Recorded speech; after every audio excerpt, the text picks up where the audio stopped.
Τώρα τι κάνεις? Τώρα τι κάνεις? Με φτύνεις? Με φτύνεις? Με φτύνεις εσύ? Γιατί ρε εσύ, Μαρία? Τι βλέμμα είναι αυτό?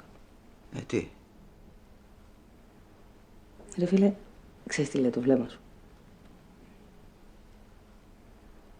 Πας καλά? Τι νομίζεις, ότι είμαι καμιά γυναικούλα? Εγώ είμαι, ρε. Και να κάνεις και το σταυρό σου που κουβαλήθηκα σήμερα εδώ πέρα μες στη μαύρη νύχτα. Να σώσω την κατάσταση πριν γαμηθεί το σύμπαν.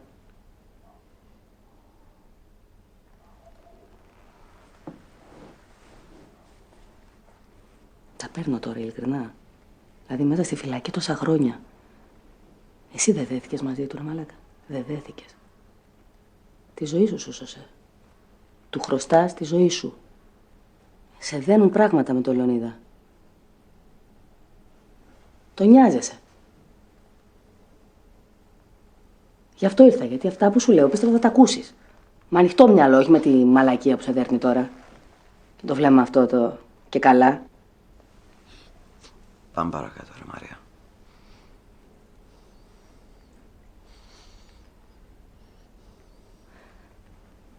Τι σούπερ μάγκες είμαστε και θα μπούμε στη φυλακή υψής ασφαλείας, ρε Στράτο.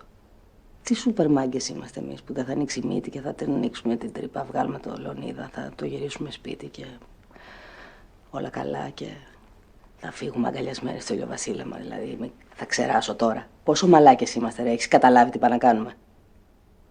Έχεις καταλάβει τι πάνε να κάνουμε? Τι πάνε να κάνουμε, ρε? Ρε φίλε, τι πάνε να κάνουμε?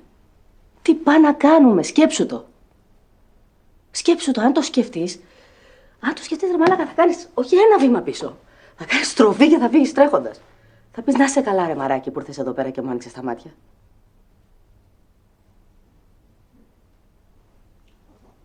Τι πάμε να κάνουμε, ρε Στράτο?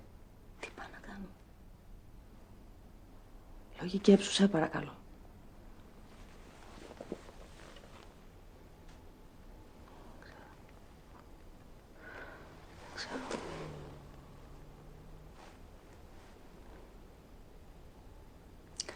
Το μόνο που ξέρω είναι ότι εγώ το инстικτό μου τα ακούω, ρε Στράτο. Τα ακούω, γιατί δεν με έχει προδώσει ποτέ. Και ειδικά σε θέματα του Λεωνίδα. Έχω μεγαλώσει μαζί του, το έχω μάθει και τον καταλαβαίνω. Δεν χρειάζεται να τον κοιτάξω στα μάτια, τον καταλαβαίνω. Και τώρα το νιώθω. Νιώθω ότι τώρα που είμαστε κοντά, τώρα που είμαστε στο τέλος, τώρα ο Λεωνίδας από εμάς. Του την κάνουμε εμείς. Τι λέμε τώρα? Τι λέμε τώρα? Να πάει να γαμηθεί και η τρύπα και ο Γιώργος και οι υπόλοιποι. Όλα. Μιλάμε για τον άντρα μου.